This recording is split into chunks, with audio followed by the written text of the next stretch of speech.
లక్ష్మీదేవి జ్యేష్ఠాదేవి ఇద్దరు అక్కా చెల్లెళ్ళు అన్నమాట. ఒకసారి లక్ష్మీదేవికి జ్యేష్ఠాదేవికి మధ్య నేను అందంగా ఉన్నానంటే నేను అందంగా ఉన్నాను అన్న పోటీ వచ్చిందట. ఇది మనకు తేలేలాగా లేదు అని చెప్పేసి భూలోకానికి వచ్చి ఒక పూజారిని అడుగుతారంట లక్ష్మీదేవి ఇంకా జ్యేష్ఠాదేవి, నేను అందంగా ఉన్నానా లేకపోతే జ్యేష్ఠాదేవి అందంగా ఉందా అనేసి.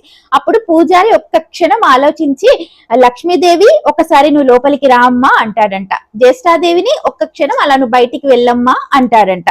లక్ష్మీదేవిని అన్నాడంట, నువ్వు లోపలికి వస్తే అందంగా ఉన్నావమ్మా అన్నాడంట. జ్యేష్ఠాదేవిని అమ్మా అలా నువ్వు నడుచుకుంటూ బయటికి వెళ్తే అందంగా ఉన్నావు అన్నాడంట. అంటే జ్యేష్ఠాదేవి దరిద్ర దేవత కదండి, బయటికి వెళ్ళిపోవాలి అన్నమాట. లక్ష్మీదేవి మంగళ స్వరూపిణి కాబట్టి లోపలికి ఆహ్వానిస్తారు.